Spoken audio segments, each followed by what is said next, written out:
فتاوی قاضی خان میں ہے وَلَوْ اسْتَأْجَرَ امْرَأَةٌ لِيَزْنِيَ بِهَا فَزَنَا بِهَا لَا يُحَدُّ فِي قَوْلِ أَبِي حنیفہ رحمہ اللہ تعالی، اگر کسی شخص نے عورت کو کرائے پر لیا پیسے دے کر کہ میں تمہیں اتنے پیسے دوں گا مجھے زنا کرنے دو، اجرت پر لیا اور اس سے زنا کیا، تو کہتے ہیں امام صاحب فرماتے ہیں اس عورت پر کوئی، اس آدمی پر کوئی حد نہیں ہے۔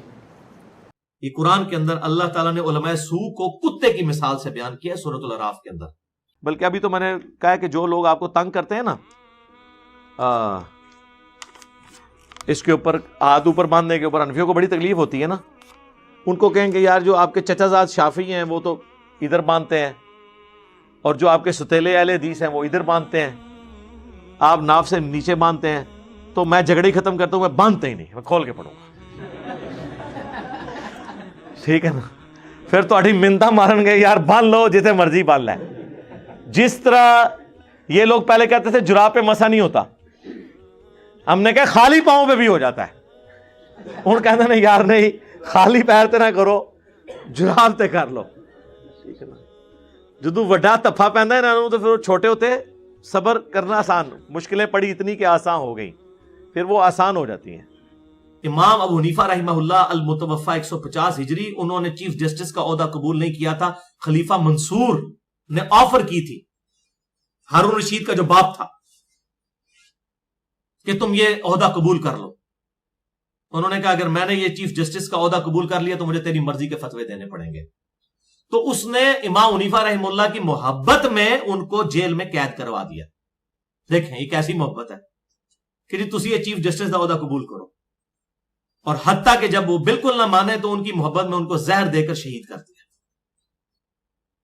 جو میں کہتا ہوں نا فکر حسین ہمیشہ زندہ ہے، حضرت حسین حق کے لیے کھڑے ہوئے تو یہ ختم نہیں ہوگی فکر حسین، کبھی امام حنیفہ حق کے لیے کھڑے ہوئے، کبھی احمد بن حنبل نے معتزلہ کے خلاف کھڑے ہو کر جب وہ مارے کھائیں، کبھی امام نسائی رحمہ اللہ نے ناصبیوں کے خلاف حضرت علی کی شان بیان کرتے ہوئے خصائص علی کتاب لکھی اور ناصبیوں نے انہیں قتل کر دیا۔ یہ قیامت تک فکر حسین جاری ہے، اور امام حنیفہ رحمہ اللہ جو ہے وہ شہید کر دیے گئے۔ اور اب انہی کا شاگرد ہے قاضی ابو یوسف، جسے امام ابو یوسف کہتے ہیں، المتوفی 199 ہجری، اس نے وہی عہدہ قبول کر لیا۔ یعنی استاد نے جان دے دی کہ میں دنیا کا کتا نہ بن جاؤں کہیں اس عہدے کو قبول کر کے، اللہ کی بارگاہ میں مارا نہ جاؤں ان منوس حکمرانوں کی وجہ سے بنو عباس کے کہ مجھ سے غلط فتوے لیں گے۔ اس شخص نے اپنی جان دے دی، شہادت کے مرتبے پہ پہنچ گیا، اور شاگرد نے وہی عہدہ قبول کر لیا۔ اور اس کی بنیاد پہ پھر وہ ظاہر سلطنت عباسیہ 3 براعظموں میں پہنچی ہوئی تھی، پھر انہوں نے گن پوائنٹ کے اندر تلوار کے زور کے اوپر پوری دنیا کے اندر فقہ حنفی پھیلائی ہے۔ یہ جو آج کہتا ہے نہیں حنفی اتنے زیادہ کیوں ہے، وہ اس لیے زیادہ ہے بھائی، 700-800 سال بنو عباس کی حکومت رہی ہے، اس لیے وہ زیادہ ہے۔ لیکن محدثین بےچارے اپنی کتابیں لکھتے رہے، حق بتاتے رہے کہ کبھی تو دور آئے گا کہ لوگ اس کی طرف پلٹیں گے، اور آج وہ دور آ گیا۔ دیکھ لیں آپ کس طرح تیزی سے لوگ کتاب و سنت کی طرف آ رہے ہیں، اور تقلید کے بندھن انہوں نے توڑ دیے ہیں۔ جتنے غیر مسلم مسلمان ہو رہے ہیں وہ تو اپنے آپ کو سمپل مسلم کہتے ہیں، دیوبندی، بریلوی، اہل حدیث، سلفی یا حنفی، شافی، مالکی، حنبلی، اس چیز سے وہ آزاد ہو چکے ہیں۔ مسلمان نماز کا طریقہ وہ بہار شریعت بہشتی زیور سے نہیں پڑھتے، یا فتاوی عالمگیری سے نہیں پڑھتے، وہ صحیح بخاری اور صحیح مسلم سے پڑھتے ہیں، جتنے گورے مسلمان ہو رہے ہیں۔ تو اب دیکھیں نا، وقت تو آتا ہے۔ تو اس وقت قاضی ابو یوسف نے وہ عہدہ قبول کر لیا۔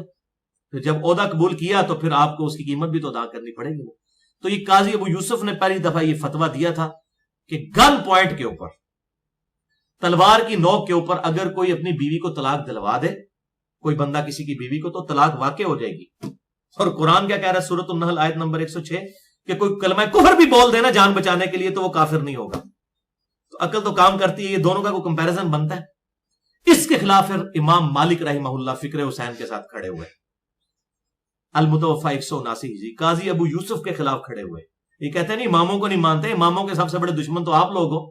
امام مالک کو کوڑے آپ لوگوں نے لگوائے ہیں، قاضی ابو یوسف نے لگوائے ہیں کوڑے، اور اتنے کوڑے لگوائے کہ ان کے یہ شولڈر ٹوٹ گئے، یعنی وہ اپنی تہمت بھی نہیں باندھ سکتے تھے، اس لیے وہ ہاتھ چھوڑ کے نماز پڑھتے تھے۔ ویسے تو جائز ہے ہاتھ چھوڑ کے، میں نے بتایا کہ عبداللہ ابن زبیر سے صحیح سند کے ساتھ ثابت ہے، المصنف ابن ابی شیبہ میں انٹرنیشنل نمبر کے مطابق 3950 نمبر اثر کہ عبداللہ ابن زبیر صحابی رسول صلی اللہ علیہ وسلم ہاتھ چھوڑ کر نماز پڑھا کرتے تھے۔ بعض عرب ممالک میں جو امام شافعی اور امام مالکی کی زیادہ پیروی کرتے ہیں، فالو کرتے ہیں، وہ ہاتھ کھول کے بھی نماز پڑھتے ہیں اور ہاتھ باندھ کے بھی نماز پڑھتے ہیں۔ یعنی اہل سنت میں بھی شدید اختلاف ہے ہاتھ کھولنے اور ہاتھ باندھنے میں۔ اور ہاتھ اس لیے اب تمام تقریباً پاکستان اور یہ بر صغیر اور سعودیہ اور ان امارات میں ہاتھ اس لیے باندھے جاتے ہیں کیونکہ شیعہ ہاتھ کھول کے نماز پڑھتے ہیں، اور ان کے ہاتھ باندھنے میں بھی اختلاف ہے، کوئی یہاں باندھتے ہیں، کوئی یہاں باندھتے ہیں، کوئی زیر ناف باندھتے ہیں۔ تو اگر رسول سے ہاتھ باندھنا ہوتا تو ایک ہی جگہ پہ ہاتھ باندھے جاتے، کیونکہ یہ نماز کی بات ہے کہ کوئی اور عبادت نہیں ہے چھوٹی موٹی کہ جس میں اختلاف ہو جاتا تو کوئی مسئلہ نہیں تھا۔ اس کا مطلب یہ ہے کہ یہ اختلاف واضح ہے، جیسے قرآن کریم کی آیت ہے لَوْ كَانَ مِنْ عِنْدِ غَيْرِ اللَّهِ لَوَجَدُوا اخْتِلَافًا كَثِيرًا، اگر اللہ کے علاوہ اور اللہ کے نبی کے علاوہ کسی اور سے کوئی چیز لی جائے گی تو اس میں بہت زیادہ اختلاف ہوگا۔ ہم تو تمام شیعہ ہاتھ کھول کے نماز پڑھتے ہیں، ہمارے اندر تو کوئی اختلاف نہیں ہے، اور ہاتھ کھولتے ہیں، سیدھے ہاتھ کھول کے نماز پڑھتے ہیں، اور یہی اصل طریقہ ہے، یہی اہل بیت کا بتایا ہوا طریقہ ہے۔ آگے اور دلیل کی طرف جاتا ہوں، امام شافعی اور امام مالکی کہتے ہیں ہاتھ کھول کے پڑھنی ہے، یہ اہل سنت کی طرف سے۔ آگے بہت سے راوی، حدیث کے بہت سے راوی جن کو اہل سنت مستند راوی کہتے ہیں، انہوں نے بھی ہاتھ کھول کے نماز پڑھی ہے۔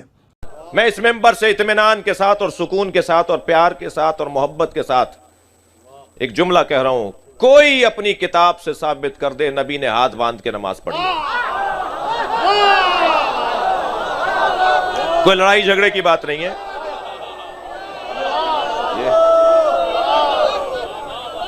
کوئی تناؤ کھچاؤ کی بات نہیں ہے، کوئی دل آزاری مطلب نہیں ہے۔ کوئی اپنی کتاب سے دکھا دے کہ سرکار نے ہاتھ باندھ کے نماز پڑھی۔ لے دے کے دو روایتیں ہیں، دونوں روایتوں میں یہ ہے کہ حکم دیا گیا کہ آج کے بعد ہاتھ باندھ کے نماز پڑھی جائے۔ خود شارحین کتب سیاہ ستہ کے شارحین کا یہ اختلاف ہے کہ حکم دیا کس نے، طے ہی نہیں ہے کہ حکم کس نے دیا ہے۔ سرکار نے کیسے نماز پڑھی؟ مولا صادق فرما رہے ہیں کہ ایسے نماز پڑھنے سے نماز باطل ہو جائے گی۔ امام مالک انہوں نے کندھے توڑوا دیے، یہ اماموں کی عقیدت مند آپ دیکھیں۔ اور امام مالک نے اصل میں اس کے خلاف فتویٰ دیا۔ جب یہ قاضی ابو یوسف نے فتویٰ دیا نا، اس وقت کیا کرتے تھے، بادشاہ کسی کی بیوی پسند آئی، پتہ چلا کسی کی بیوی خوبصورت ہے، تو وہ تلوار کے زور پہ طلاق دلوا کے خود شادی کرتی۔ میں کہتا ہوں آج کے بادشاہوں نے وہ کام نہیں کیے ہیں جو ہمارے مسلمان اس وقت کے بنو امیہ اور بنو عباس کے حکمرانوں نے جو بدماشیاں کی ہوئی ہیں۔ یہ خلافت و ملوکیت جو مولانا مودودی رحمہ اللہ نے لکھی ہے، اور یہ پوری امت کو جو ہے وہ بنو امیہ اور بنو عباس کی گندگی جو ہے وہ ننگی کر کے جو دکھائی ہے نا، یہ بالکل حقائق ہے۔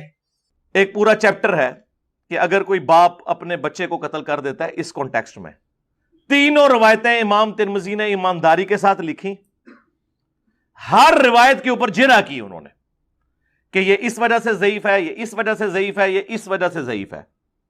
اور روایت کیا ہے کہ اگر کوئی باپ بچے کو قتل کر دے تو اس کے اوپر کوئی تاوان نہیں ہوگا، اس کی کوئی سزا نہیں ہوگی۔ ہاں کوئی بچہ اپنے باپ کو مار دے تو اس کے بدلے میں اس کو سزا ہوگی۔ یہ وہ چیز ہے جس کی بنیاد کے اوپر جو ضعیف روایتیں تھیں، جنہیں امام ترمذی نے خود ضعیف کہا ہوا ہے۔ شیخ زبیلی زئی رحمہ اللہ تعالیٰ نے بھی اس کی جو تحقیم کی ہے انوار الصحیفہ کے اندر، اس میں ضعیف ڈکلیئر کیا ہوا ہے۔ ان روایتوں کی بنیاد کے اوپر ان لوگوں نے عقیدہ گھڑ لیا ہوا ہے، اب یہ منہ دکھانے کے قابل نہیں ہے۔ اسی لیے آپ دیکھیں سزا کوئی نہیں ڈسکس کر رہا۔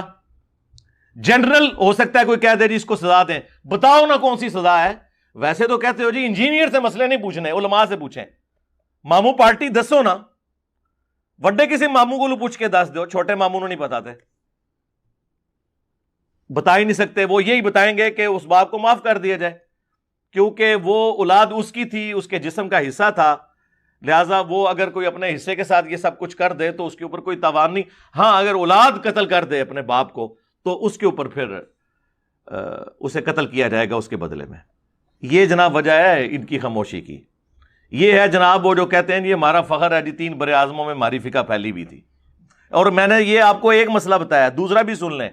ان کے نزدیک یہ آج کل بھی، میں کل بھی خبریں سن رہا تھا، سوشل میڈیا پہ زیادہ خبریں اس طرح کی آتی ہیں، کوئی ایک مرد کے بارے میں کہ وہ مردہ عورتوں کے ساتھ منہ کالا کرتا ہے قبریں کھود کے. تو ان کی فقہ کے اندر اگر کوئی مردہ عورت کے ساتھ بدکاری کرتا ہے نا تو اس کی بھی کوئی سزا نہیں ہے جی. اس سے بھی بڑھ کر اگر کوئی چھوٹی بچی کے ساتھ کرے جو نابالغہ ہے تو اس کے اوپر بھی حد نہیں لگے گی. یہ باتیں اگر غلط نکلے نا اور یہ ان حدود کو مانتے ہوں ان کے حق میں تو لیں. اس ویڈیو کے بعد تو ان کے لیے کوئی سر چھپانے کی جگہ نہیں ہے نا. ان کے لیے تو عذاب الہی بن کے نا یہ پلیٹ فارم جو ہے نا وہ نازل ہوا ہے, کیونکہ ان کی ہر چھپی ہوئی بات یہاں سے بتائی جا رہی ہے. ایک واقعہ ہے جو تواتر کے ساتھ نقل کیا گیا ہے. امام باقر اور امام حنیفہ کے درمیان یہ مکالمہ ہوا ہے, یا امام جعفر اور امام ابو حنیفہ کے درمیان, یعنی ایک اہل البیت میں سے تھے, دوسرے امام حنیفہ تھے. تو وہ اہل البیت کے جو امام تھے, امام باقر یا امام باقر کے بیٹے امام جعفر, وہ امام حنیفہ کو سمجھانے کے لیے کہ چونکہ امام حنیفہ اکثر معاملات میں عقل کو دخل دیتے تھے اور بعد میں احادیث اس کے خلاف نکلتی تھی اور پھر وہ حنفیوں کو بعد میں دفاع کرنا پڑتا تھا. کچھ چیزوں میں رجوع بھی کر لیا اور معاملات جو ہیں وہ ٹھیک ہو گئے, بعض جگہ نہیں ہوئے.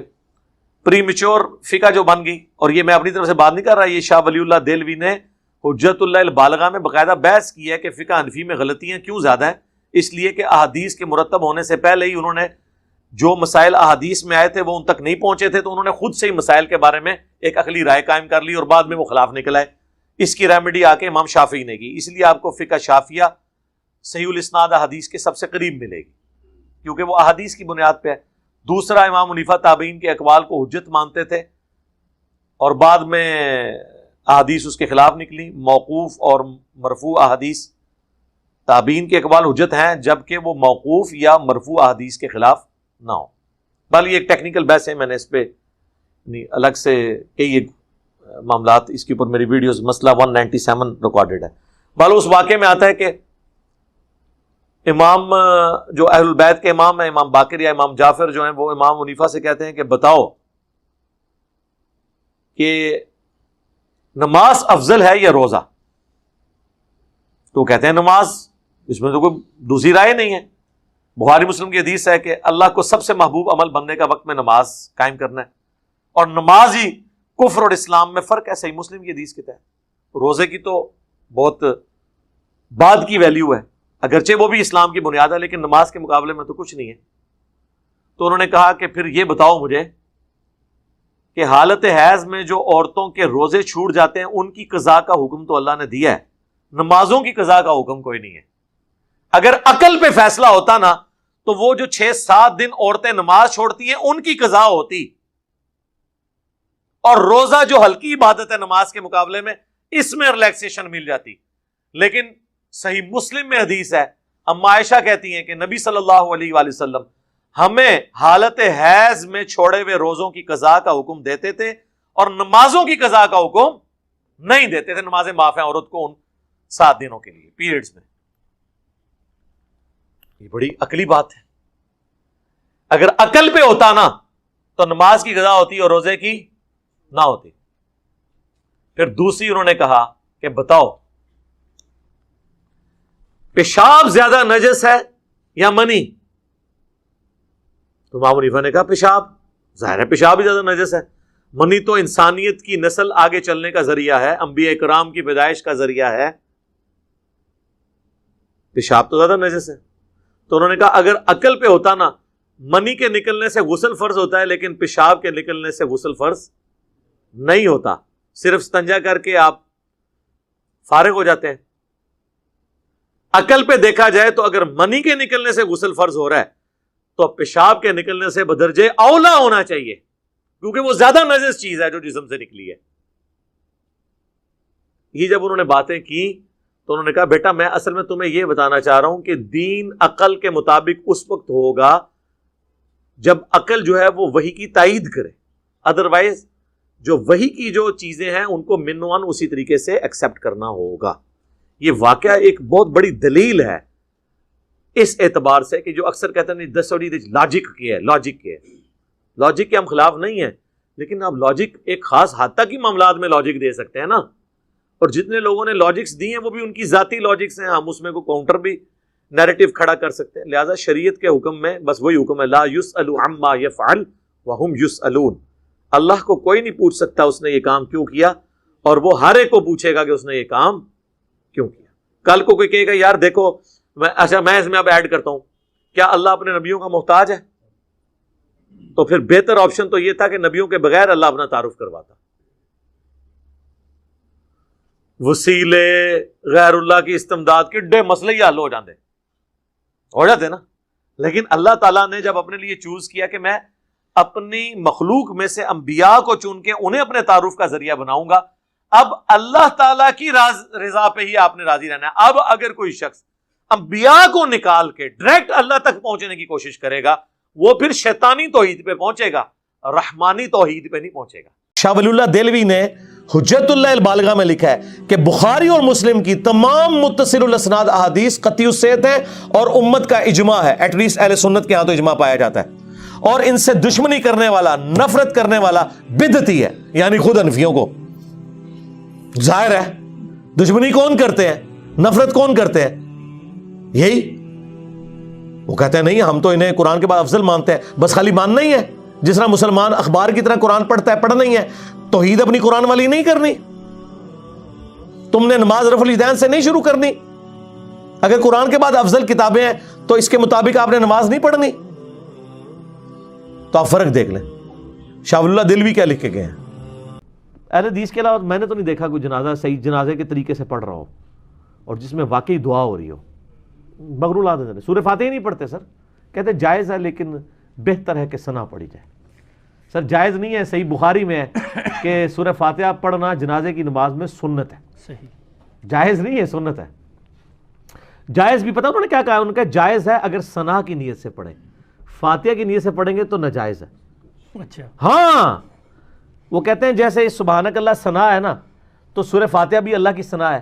ثنا کی نیت سے فاتحہ پڑھ سکتے ہیں کیونکہ ان کے بزرگوں نے بتایا ہوا ہے کہ آپ نے جنازے میں سورہ فاتحہ نہیں پڑھنی، تو آپ نے فاتحہ پڑھتے ہوئے نیت کرنی ہے کہ میں ثنا پڑھ رہا ہوں.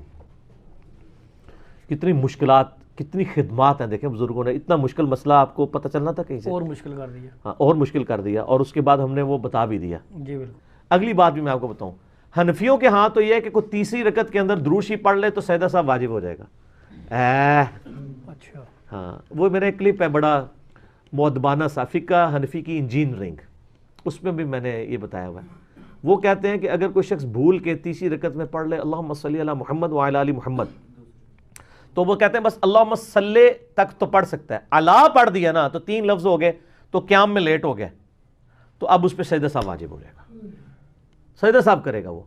جبکہ ہم نے ثابت کیا ہے سنن نسائی کے اندر کہ نبی علیہ السلام درمیان والا تشہد بھی دعاؤں اور درود سمیت بھی پڑھ لیا کرتے تھے. انہوں نے الٹا پلنٹی لگا دی. وہ کہتے ہیں جو پڑھے گا تو وہ لیٹ ہو جائے گا قیام سے، اس لیے اس پہ سجدہ صاحب واجب ہے. ان سے پوچھے یہ لکھا کہاں ہوا ہے؟ وہ کہتے ہیں بزرگ فرماتے ہیں. اب بزرگوں کے بھی بزرگ آ چکے ہیں.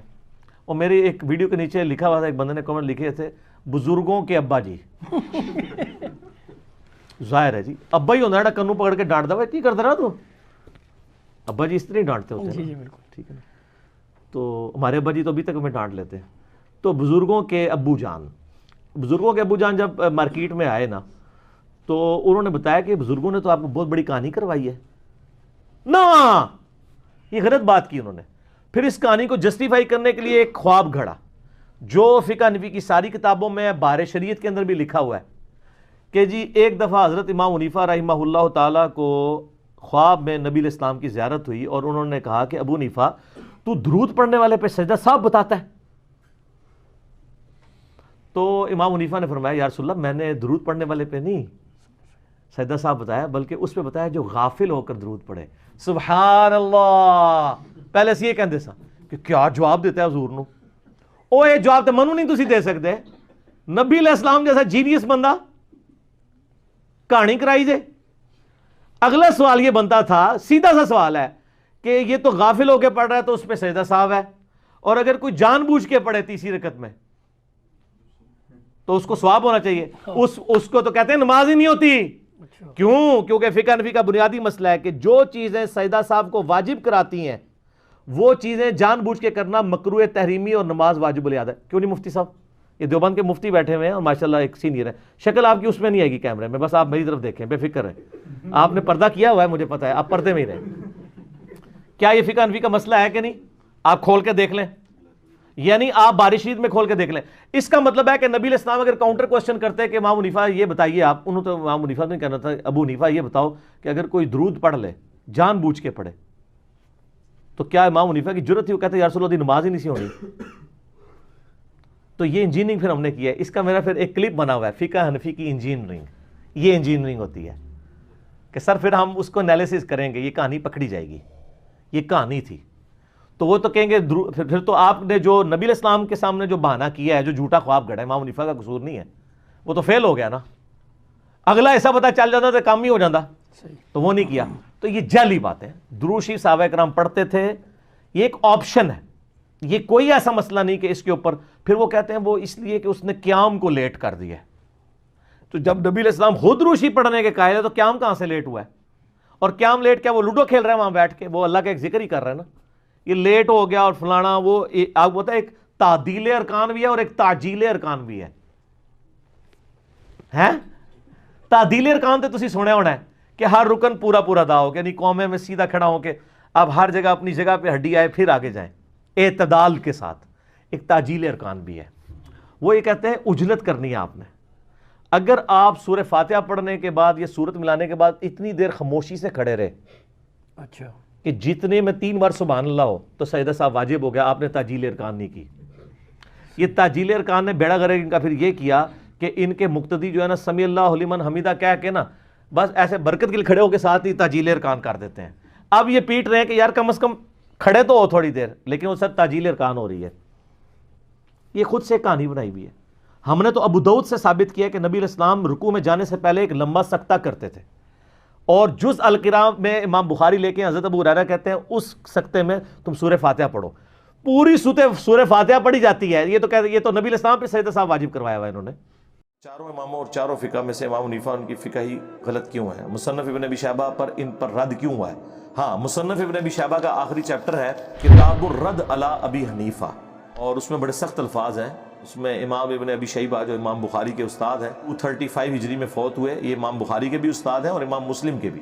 انہوں نے آخری چیپٹر باندھا ہے کتاب الرد علی ابی حنیفہ, اور ساتھ لکھا یہ ابو حنیفہ پر رد ہے چیپٹر, جس میں اس نے رسول اللہ کی مخالفت کی ہے صلی اللہ علیہ وسلم. سنگل آؤٹ اس لیے ان کو کیا کہ چونکہ ان کی فقہ بہت پہلے مرتب ہو گئی تھی, اس وقت احادیث اس طرح کمپائل نہیں تھی ایک جگہ پر, اور امام حنیفہ کے اکثر جو مسائل ہیں وہ تابعین سے اخذ کیے ہوئے ہیں. تابعین کے دور میں جھوٹ بھی عام ہو چکا تھا, پھر کئی ایسے لوگ بھی دین میں شامل ہو چکے ہوئے تھے جنہوں نے اوپر سے ہی کلمہ پڑھا ہوا تھا, اور اس طرح کی کافی ساری چیزیں اس کو ایڈریس کیا شاہ ولی اللہ دہلوی نے حجت اللہ البالغہ میں. اب شاہ ولی اللہ دہلوی وہ ہیں جو بریلوی, دیوبندی, اہل حدیث تینوں کے نزدیک مجدد ہیں 12ویں صدی. امام بخاری اور امام مسلم کے دادا استاد کون ہیں؟ عبداللہ ابن مبارک دادا استاد ہیں. امام مسلم تو خود امام بخاری کے شاگرد بھی ہیں. عبداللہ ابن مبارک سے حدیثیں بھی لی ہیں امام بخاری نے, امام مسلم نے.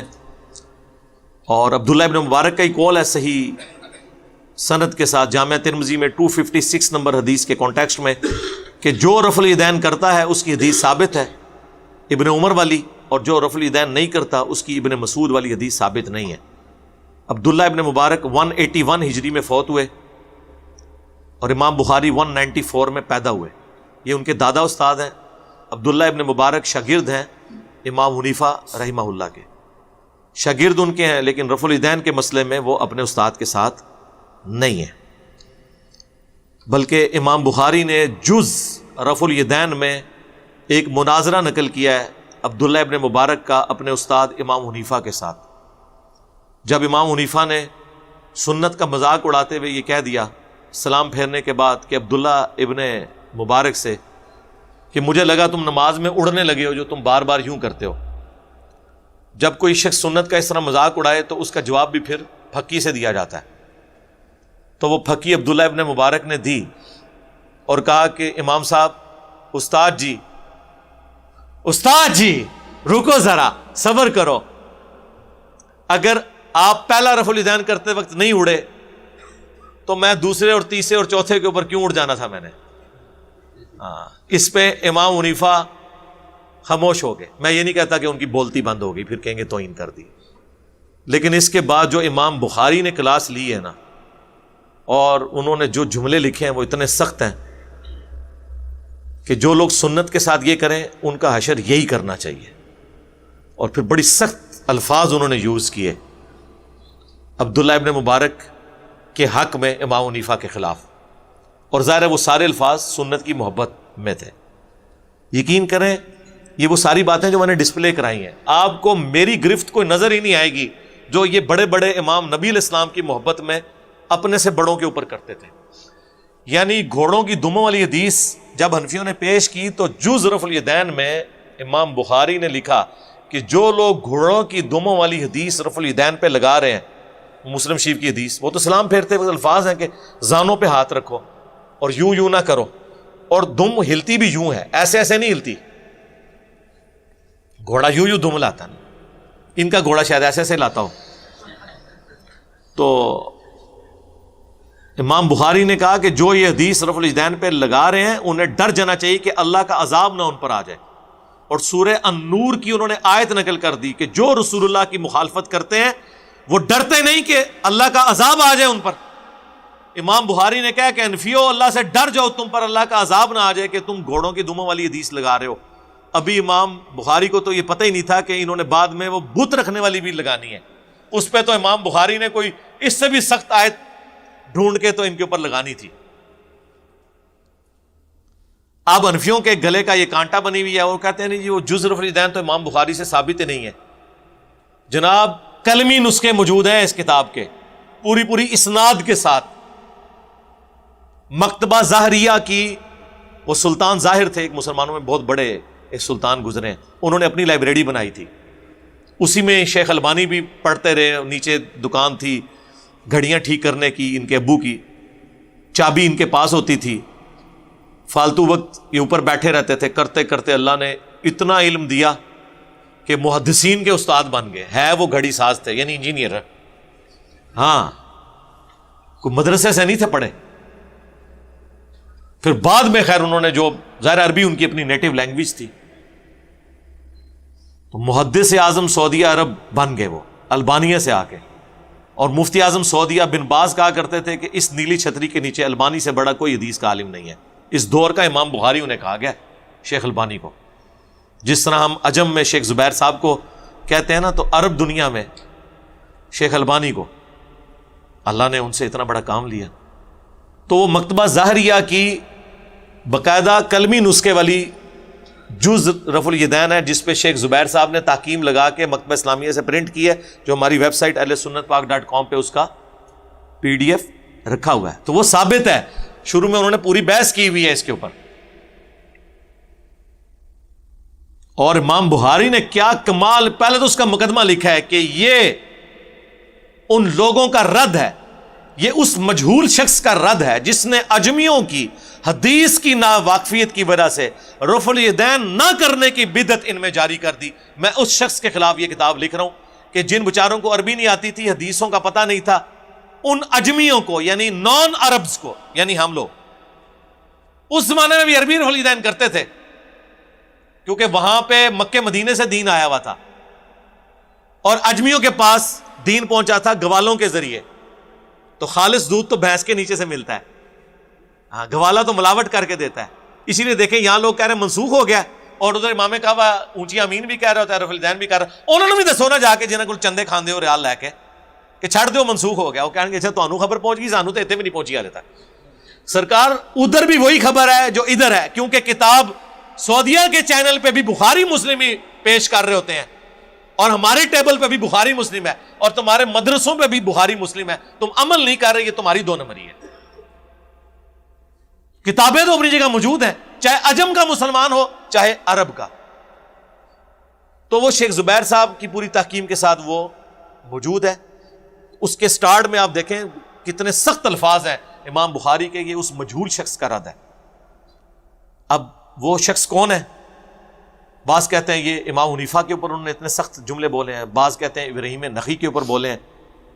چونکہ امام بخاری نے کسی کا نام مینشن نہیں کیا، لہٰذا اس سے مراد ہر وہ حنفی ہے جو قرآن و سنت کے مقابلے پہ اپنی تعلیمات یا اپنے بابوں کو لے کے چل رہا ہے۔ یہ ائمہ جتنے بھی ہیں، بڑے بڑے ائمہ، چاہے وہ امام جعفر الصادق ہوں المتوفا 148 ہجری، یا امام حنیفہ ہوں المتوفا 150 ہجری، یا امام شافعی ہوں المتوفا 204 ہجری، یا امام احمد بن حنبل ہوں المتوفا 241 ہجری، یا امام مالک ہوں المتوفا 179 ہجری، یہ جتنے بڑے بڑے ائمہ ہیں ہم سب کا احترام کرتے ہیں۔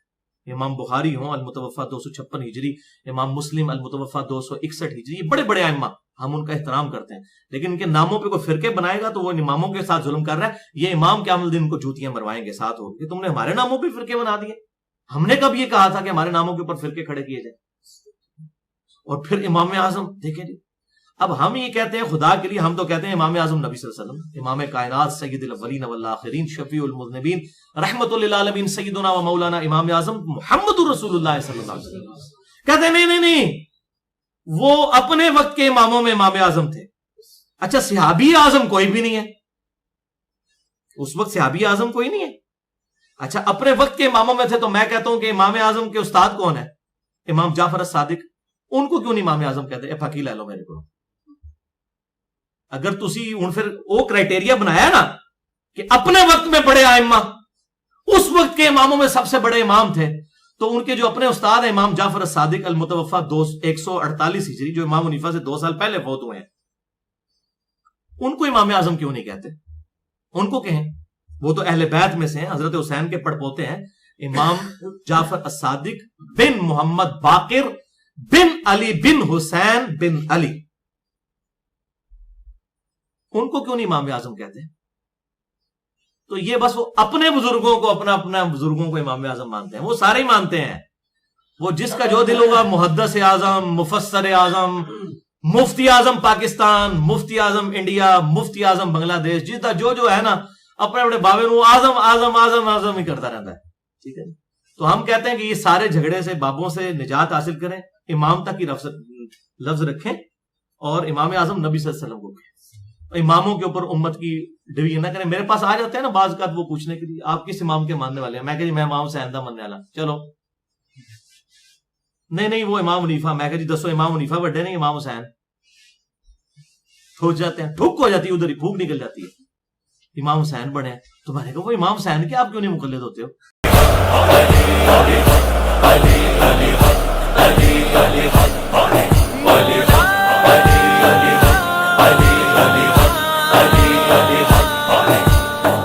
علی شاہ حیدر امامن کبیرہ کے بعد از نبی شد بشیرن نذیرہ کہ من کنت مولا نبی نے ہے بولا کہ من کنت مولا نبی نے ہے بولا ہوں میں جس کا مولا علی اس کا مولا